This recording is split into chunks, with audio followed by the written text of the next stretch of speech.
Hello, and welcome back to another Membership Monday. Today is our second presentation on utilizing your BeAScout pin in online applications. My name is Gary Hodge, and I'm a membership specialist for Service Team 1 in Cradle of Liberty Council. Today we'll be focused on BeAScout lead follow-up and accepting online applications.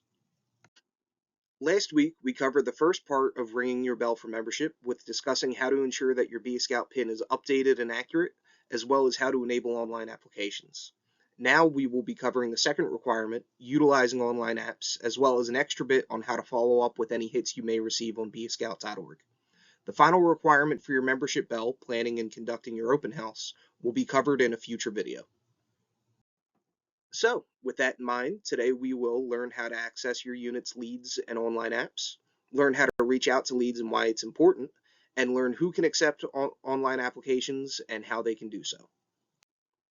As we learned in our last presentation, BeAScout.org is an important tool for recruitment that helps prospective families come to you. They can ask questions, get to know your unit, and even apply directly through the site. Your leads and apps can be managed through My.Scouting by any of your Key 3, Cubmaster, Scoutmaster, Committee Chair, COR, etc., or people with functional roles such as Membership Chair, New Member Coordinator, or a Key 3 or COR delegate. Once we've logged in, click on the menu in the top left, then scroll down and click on your unit. Then click on either Application or Invitation Manager. Either of these will take you to a very similar page where you can access both. Make sure that you have the correct organization selected under the Organization drop-down menu. The Invitation Manager screen gives you a breakdown of all of your current leads.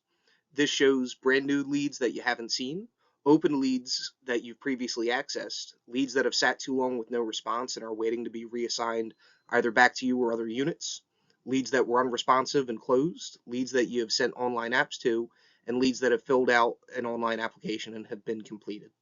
When you're ready, select View to open leads in each category, then select the person that you'd like to follow up with. Now that we've selected a lead to follow up with, we can see all of their information, including address, contact info, child's name and age, and any questions that they might have for us. It's important to keep up to date on this, as if you take too long to respond, they may lose interest or move to another unit. If you don't respond within a week, it will be moved to pending reassignment automatically, where it will have to be reassigned to your unit or a unit in another area. Assigning a new member coordinator to manage this can be extremely helpful. You will find different options for responding here. Selecting Respond to Lead will bring up an auto-populated email for you to reach out with, as well as leave a note in the sidebar. Make sure to answer any questions they left, ask questions of your own, or invite them to a meeting or upcoming activity. If you tried reaching out a few times and never heard back, or they are no longer interested, select Close Lead to remove the lead from the queue. If the lead is still interested, use Send Application to do just that. Once they have completed an online app or given you a paper one, select Complete to mark it appropriately and move it from the queue. Responding to leads through here and marking updates in the sidebar will keep the lead from reassigning and prevent both the lead system and your membership specialist from sending you emails about responding to your leads. From the Invitation Manager dashboard, you can select Applications on the left side to bring you to the Application Manager dashboard. Here you can see a breakdown and summary of applications you've received. Pending acceptance are ready to be processed and added to your roster. It's practically free membership, already bought and paid for. If an adult applicant responded yes to any of the screening questions asked on the application, then both the unit and council will have to acknowledge this to move forward. If an app was reassigned, then the applicant will need to agree to the reassignment. If the unit has questions or needs more information, then the app will be moved to pending applicant response. If the unit or system reassigns an app, you will find it in pending reassignment. Lastly, if you select Do Not Accept when reviewing an application, it will be moved to pending review for council to look over. Make sure to regularly check your applications. Families and volunteers have already paid for their registration. Apps will automatically reassign within 15 days and automatically close out and refund the applicant after 60. Click View to see applications in each category, and then select the application that you'd like to review. Once an application has been sent in and is waiting in pending acceptance, it's time to have the correct person review and decide what to do with them. For youth apps, any Key 3 member or delegate can accept their applications. Youth apps can even be set to automatically accept in the Organization Manager.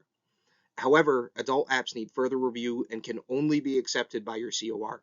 Since one of your COR's main duties is to vet and approve all leaders on behalf of your chartered org, they should take their time checking any adult applications, ensuring safeguarding youth training and clearances are complete, then accepting or denying the application. The COR approving any online adult apps is the equivalent of their signature on a paper application. After selecting an application, you can see if that person is new, transferring, or multiple from another unit, and for adults, check their safeguarding youth training status. You can leave any updates or notes for the district or council on the side. From here, you can do a few things. Accepting a youth application will have the youth on your roster by the next day.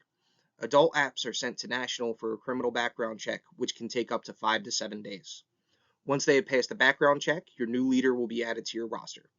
If you can't accept a new leader or youth, you can reassign them to the district to find another unit.